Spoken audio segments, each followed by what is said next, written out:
சீடரோடு இயேசு வந்து பந்தியிலே அமர்ந்திருந்தார்.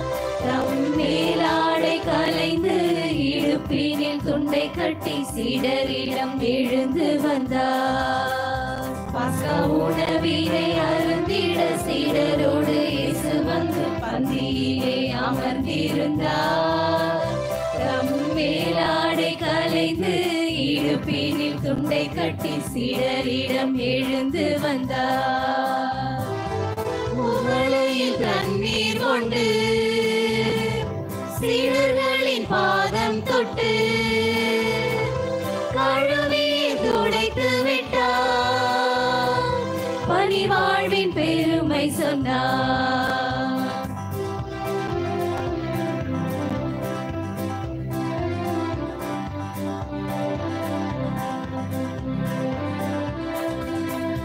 சீமோன் ராயப்பரை நாடி வந்து பாதங்களை கழுவிட இயேசு வந்த நேரத்திலே ராயப்பரோ பாதங்களை இயேசுவிடம் காட்டாது உரிமையில் கடிந்து கொண்டார்.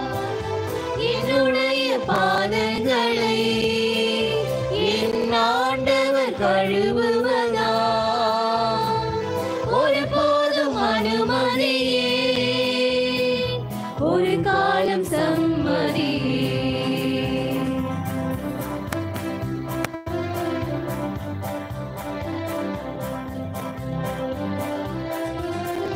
நான் செய்வது இன்னதென்று இப்போது புரியாது, பின்னரே புரிந்து கொள்வார். உன் பாதம் கழுவிட அனுமதியாவில் என்னோடு பங்கில்லை.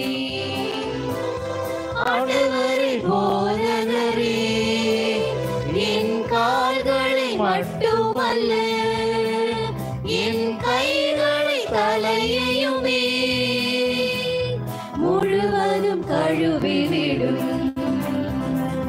முழுவதும் குளித்தவன் கால் மட்டும் கழுவினால் போதும் என்று அறியாயோ?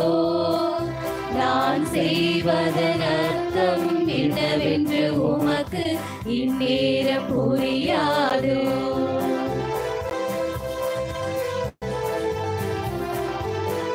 நான் ஆண்டவர் போதகர், நான் உன் மாதிரி காட்டுகிறேன். நீங்கள் ஒருவர் ஒருவரது பாதங்கள் கழுவுங்கள். இயேசு சொன்ன வார்த்தைகளை மனதில் இருத்தி நாமும் வாழ்ந்திடுவோம். பிறர் பணி செய்து வாழ்வதே நம் வாழ்வின் கடமை, சீடரின் தகுதி என்போம். பிறர் பணி செய்து வாழ்வதே நம் வாழ்வின் கடமை, சீடரின் தகுதி என்போம். சீடரின் தகுதி என்போம். சீடரின் தகுதி என்போம். சீடரின் தகுதி என்போம்.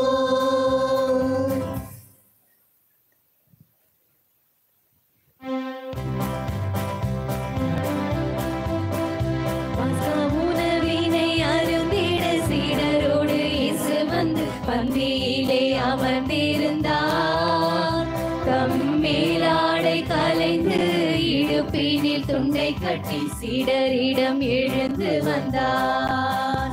பஸ்கா உணவினை அருந்திட சீடரோடு இயேசு வந்து பந்தியிலே அமர்ந்திருந்தார்.